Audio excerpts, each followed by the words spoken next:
আমি একা কেন সবকিছু দায়ভার নিতে যাব? তাহলে চলো সেটাই করি। বললেই তো আর হবে না। আমি তোমার বান্ধবীর মতো এত বড় লোক না যে যখন তখন আমি মালয়েশিয়া চলে যাব। খুর ধরবি না এত সোজা? এই বেটাই একটা মাইয়ার খোঁজ খবর দিতে পারছ না এতদিন হলো, আমার মুখে বড় বড় কথা। শোনো, রিয়েল এস্টেট বিজনেস কিন্তু ছেলে খেলা না। খাগড়াছড়ি, বান্দরবন এইসবে ট্রান্সফার করার ভয় আমি করি না। শিবু, পুলিশে যখন জয়েন করেছি মানুষের সেবা তো আমি করবই। অফিসের যে সমস্ত জটিলতা চলছে তার তো তুমি কোনো সমাধান দিতে পারবে না। তুমি এতটা কনফিডেন্ট কি করে বলছো যে আমি সমাধান দিতে পারবো না?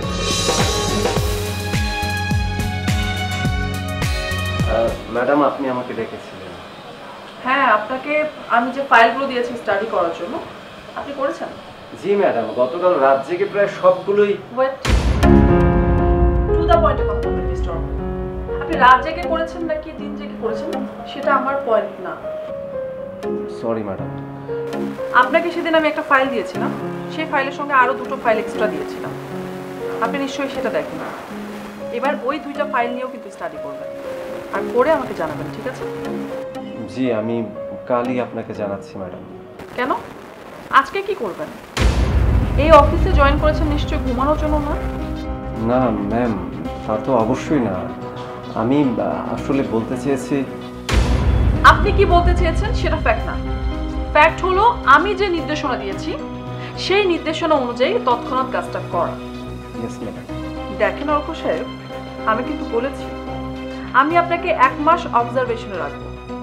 আমার কাছে সুইটেবল না হলে আপনাকে চাকরিটা ছেড়ে দিতে হবে। আর এফ রিয়েল এস্টেট কোনো দানশালা খুলে রাখিনি যে তারা ধরে ধরে অযোগ্য ব্যক্তিদের চাকরি দেবে। যান, কাজটা শেষ করেন। জি স্যার।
কেমন আছিস শ্যামলী? আমি যে কেমন আছি মামা আমি নিজেই জানি না। একটা বোকা মানুষকে বিয়ে করে আমার জীবনটাই। কিন্তু আমি যতটুকু জানি তোর জামাই তো অতটা বোকা না। শোন, তুই বলার পর আমি তোদের দুলা ভাইয়ের কোম্পানি নিয়ে অনেক খোঁজ খবর নিয়েছি। পুরো রিয়েল এস্টেটে খায়রুল তার নানা রকম চাল বিছিয়ে রেখেছে। ওরা ইচ্ছে করলেই খায়রুলকে কোনোভাবে বাতিল করে কোনো একটা দায়িত্ব বা ডিসিশন নিতে পারবে না। মামা, ওরা খায়রুলকে বাদ দেবে এমন কথা কিন্তু আমিও বলছি না। কিন্তু খায়রুল চট্টগ্রামের প্রজেক্টটা নিয়ে অনেক পরিশ্রম করেছে, কিন্তু সেই প্রজেক্টটা ওর হাত থেকে যে ফারিয়া মেয়েটা এসেই কেড়ে নিয়েছে। মামনি, সব কিছু যদি এত সহজ হতো তাহলে তো দুনিয়াতে জটিলতা বলে কিছু থাকতো না। তুই নিশ্চিন্তে থাক, চট্টগ্রামের প্রজেক্ট নিয়ে ওই মেয়েটা এতটুকু এগোতে পারবে না। তুই একবারে নিশ্চিন্তে থাক, ওরা খায়রুলের আন্ডারেই থাকবে। আমিও সেটাই চাই মামা, বেচারার এতদিনের স্বপ্ন। মামা, একটা কথা। হ্যাঁ বল। শোনো না, ফারিয়া একা হয়তো এই প্রজেক্টটা নিয়ে আগাতে পারবে না, কিন্তু ওর সঙ্গে আর একটা ছেলে আছে, নাম। ওই ছেলের নাম অর্ক, নতুন জয়েন করেছে। হ্যাঁ মামা, যতটুকু বুঝতে পারছি ওই ছেলেটা যথেষ্ট স্মার্ট। ফারিয়া একা হয়তো কিছু করতে পারবে না, কিন্তু এই অর্ক ছেলেটা যদি ফারিয়ার সঙ্গে থাকে তাহলে। তুই এত চিন্তা করিস না শ্যামলী, তোর এই মামা এখনো তো তোর পাশে আছে। অর্ক যদি ফারিয়ার পাশে না থাকে তাহলে তো তুই খুশি, তাই না? না না না না, না, না মামা, মানে আমি এরকম কিছু চাইছি না যে অর্কের খারাপ কিছু একটা হয়ে যাক। বুঝতেই তো পারছো মামা, একটা অবস্থার মধ্যে থেকে বেরোতে গিয়ে আরেকটা ঝামেলায় জড়ানোর কোনো মানেই হয় না। আরে পাগলি, তুই ঝামেলাকে এত ভয় পাস কেন? যা করার আমি কোবরাই করব। ঠিক আছে, আপাতত অর্ককে বাদ দিয়েই আমি কাজ চালিয়ে নিচ্ছি। তবে একটা কথা, অর্কর কোনো ব্যবস্থা করতে চাইলে তুই শুধু আমাকে জানাবি। আরে জানিস না আজকাল রাস্তায় কত মৃত লোক পড়ে আছে, কে কার খোঁজ রাখে। মামা শোনো, আমি আজ যা করছি তা পুরোটা আমার হাজব্যান্ডের জন্য। এই অর্ক যদি কখনো খায়রুলের জন্য হুমকির কারণ হয়ে দাঁড়ায়, আমার মনে হয় না আমি সেদিন মাথা ঠিক রাখতে পারবো। সেদিন না হয় আমরা মামা ভাগ্নি মিলে একটা সিদ্ধান্ত নেব। আচ্ছা ঠিক আছে মামা, রাখছি, আল্লাহ হাফেজ।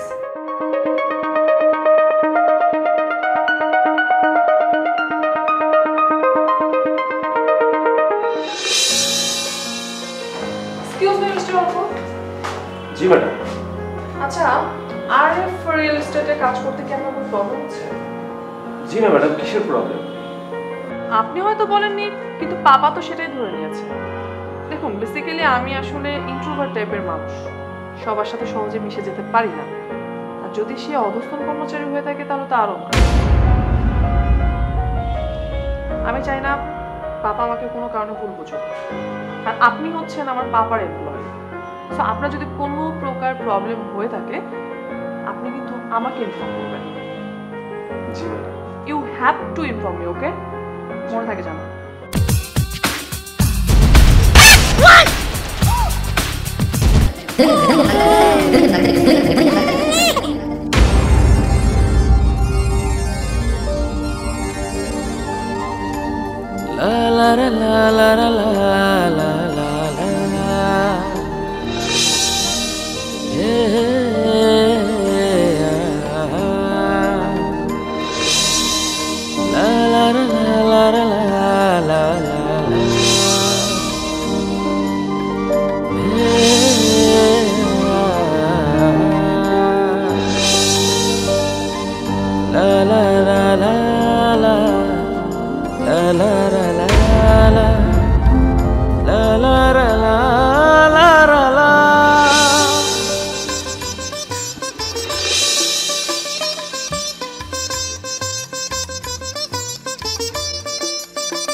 বিশ্বাস করেছেন? জি। একটু আগে ম্যাডাম যা বলে গেল তা বিশ্বাস করেছেন? ম্যাডাম কি বলেছেন আপনি কি তা শুনেছেন? পাশ দিয়ে যাচ্ছিলাম, কানে চলে এলো। এমনিতে অন্যের কথায় কান দেওয়ার স্বভাব আমার নেই। তাহলে আমি বলবো এই প্রসঙ্গটা আমার আর ম্যাডামের মধ্যেই থাক। পছন্দ করেন? কিসের কথা বলছেন? আমি কিসের বা কার কথা বলছি আপনি খুব ভালো করেই জানেন। আপনি যদি মিন করেন ফারিয়া ম্যাডামের কথা যে আমি তাকে পছন্দ করি কিনা, তাহলে আমি বলবো যে হ্যাঁ আমি তাকে পছন্দ করি, তিনি আমার বস, তো তাকে অপছন্দ করার তো কোনো কারণই নেই। সরি টু সে, তাহলে বলবো আপনি বোধহীন। আমাকে কেন বোধহীন মনে হলো আপনার? কারণ উনি যে আপনাকে সারাক্ষণ অপমান করে, উঠতে বসতে অপদস্থ করে, হেয় করে, এটা বোঝার মতো বোধ আপনার হয়। আপনি এই অফিসে কি করেন? কি করব, চাকরি করি। চাকরি মানে তো ওয়ান কাইন্ড অফ চাকর, তাই না? কি এসব কেমন কথা? চাকর মানে? চাকর মানে আপনি আপনার কাজের বিনিময়ে অর্থ নেন, আর কাজের বিনিময়ে অর্থ কারা নেয়? চাকররা নেয়। সেই অর্থে আমি চাকর, আপনি চাকর, এই অফিসে যারা আছে সবাই চাকর। সো মালিক পক্ষ কখনো কখনো নানাভাবে চেষ্টা করবে আপনার দুর্বলতার সুযোগ নিতে, আর এটাই স্বাভাবিক। আপনি যেটাকে স্বাভাবিক বলছেন আমি সেটাকে কিছুতেই স্বাভাবিকভাবে মেনে নিতে পারছি না। আমার সাথে এমন হলে তো চাকরি ছেড়ে দিতেন? হয়তো তাই। আপনি কি জানেন যে এক একজন মানুষের এইম ইন লাইফ এক এক রকম? আপনারটা একরকম, আমারটা একরকম, আবার খোকন সাহেবেরটা একরকম। সো আপনারটা দিয়ে কিন্তু আপনি আমাদের সবারটা বিচার করতে পারেন না, তাই না? শুনুন, আমার হাতে একটু কাজ আছে, আমি শেষ করি। যার জন্য করি চুরি সেই বলে চোর। করেন, কাজ করেন। জি, আমিও ডিস্টার্ব করবো না। Thank you.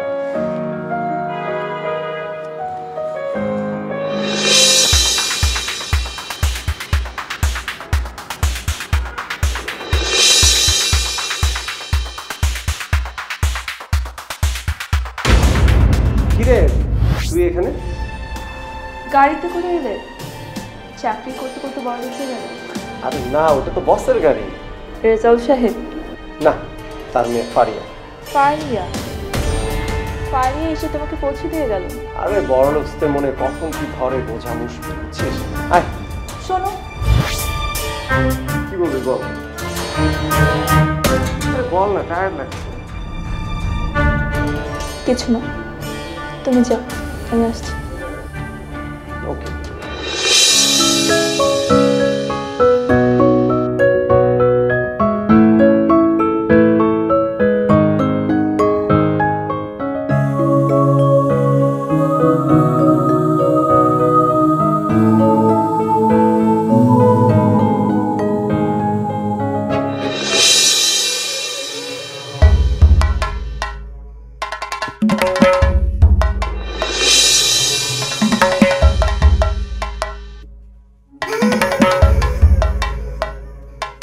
হ্যালো, নাম্বারটা বোধহয় সেভ করাই আছে। অফিসার, আমি বাসায়। বাইরের কথাবার্তা আমি একদমই বাসায় বলতে চাই। কেন, কুখ্যাত ইলিয়াস সাহেব কি তাহলে নিজের বউকেও ভয় পায়? হয় না, সম্মান, সেটা একটা আমি তোমাকে দিতে চাচ্ছি। জরুরি কোনো কথা থাকলে রাতে নয়, কালকে দিনে। শামসুদ্দিন নবাবকে খুব ট্রেড করেছেন, তাই না? একদিন না একদিন তো ফেসে যেতেই হবে। তখন আপনার সব রকমের পাওয়ারও কোনো কাজে আসবে না বলে মনে হয়। অফিসার, ফাঁকা বলি আমার কাছে কখনো খুব ভালো লাগে। আমি নিজেও কখনো ফাঁকা বলি দিই না। যদি কাউকে ফেলে দিতে চাই, ফেলে দিই। কি লাশ? আরে না, ফেলা কি শুধু ওটাই হয় নাকি? আঙুল দিয়ে চেয়ার ফেলে দেওয়া যায়, টেবিল ফেলে দেওয়া যায়, গ্লাস ফেলে দেওয়া যায়, এমনকি এই আঙুলটা নাড়লে পোস্টটাও ফেলে দেওয়া যায়। আপনি দেখি শামসুদ্দিনের মতো আমাকেও ট্রেড করতে শুরু করেছেন। না না, আমি আপনাকে থ্রেট করব কেন, শুধু জানিয়ে রাখলাম। আর এখন আমার এটা ফ্যামিলি টাইম, রাখছি। আপনার জন্য শুভ কামনা ইলিয়াস সাহেব, খুব জলদি দেখা হবে আমাদের। অপেক্ষায় রইলাম।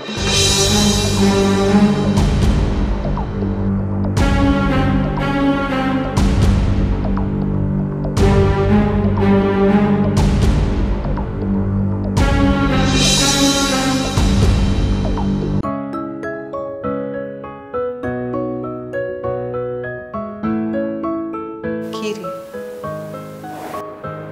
মুখটা এরকম ভার করে আছিস, কি হয়েছে? আমার আর কি হবে? কিছু তো একটা হয়েছে, মুখ গোমরা করে আছিস, কি হয়েছে বল না। বলেছি তো, আমার কিচ্ছু হয়নি। অর্ক কিছু বলেছে? না। বাসায় কোনো ঝামেলা? আমার বাসায় সবাই আমাকে খুব ভালোবাসে, কষ্ট দেয় না। বাবা, কি সুন্দর কথা, বাসায় তোকে সবাই ভালোবাসে আর এখানে সবাই তোকে কষ্ট দেয়। কে যে কখন কাকে কিভাবে কষ্ট দেয় সেটা সে নিজেও জানে না। খুব বাঁকা বাঁকা ভাবে তো কথা বলছিস, কি হয়েছে ওটা খুলে বল না। আমার মনটা খুব খারাপ। সেটা তো বুঝতেই পারছি, আমি তো কারণটা জানতে চাইছি, কি হয়েছে বল। অর্ক ভাইয়ের অফিসের বস একজন মেয়ে, সেটা তো জানো না? ওর বস যে মেয়ে সেটা জানি না তো। তুমি তো কিছুই জানো না। রেজাউল হক আঙ্কেল অফিসের মালিক হলেও সবকিছু দেখাশোনা করে ওনার মেয়ে ফারিয়া। আমি জানি না রে, রেজাউলের মেয়ে আছে সেটাই তো আমি জানি না। আন্টি কি তুমি ভদ্রলোকের নাম এমনভাবে নিলে মনে হলো তুমি তাকে অনেকদিন থেকে চেনো। মুখ ফসকে বেরিয়ে গেছে। অর্কর বস যদি মেয়ে হয় তোর সমস্যা কি? আমার কি সমস্যা? আমার তো কোনো সমস্যা নেই। একটা মেয়ে রাতের বেলা তোমার ছেলেকে ড্রপ করে দিয়ে যাচ্ছে, তোমার ছেলে অনেক খুশি, তুমিও অনেক খুশি। আমার খুশি তো কাউকে দেখতে হবে না, আমার কিছু কাউকে দেখতে হবে না। রিয়া, এই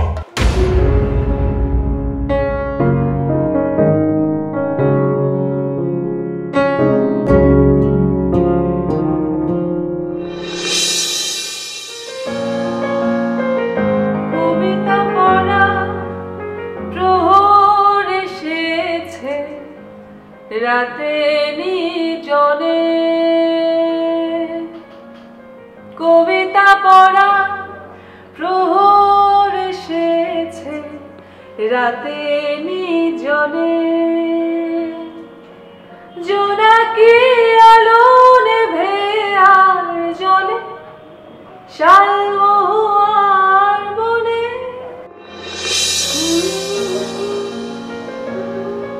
ম্যাডাম, আরে অর্ক সাহেব বসেন। আপনাকে আমি ডেকেছি একটা কারণে। আমার মনে হয়েছে যে আপনার সাথে একটা বিষয় নিয়ে কথা বলা খুব দরকার।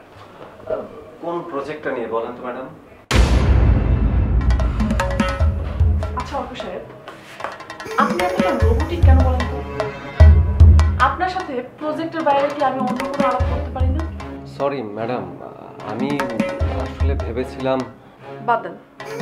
আচ্ছা অর্ক সাহেব, আপনার সাথে কালকে আমার মামা কি কোনো মিসবিহেভ করেছেন?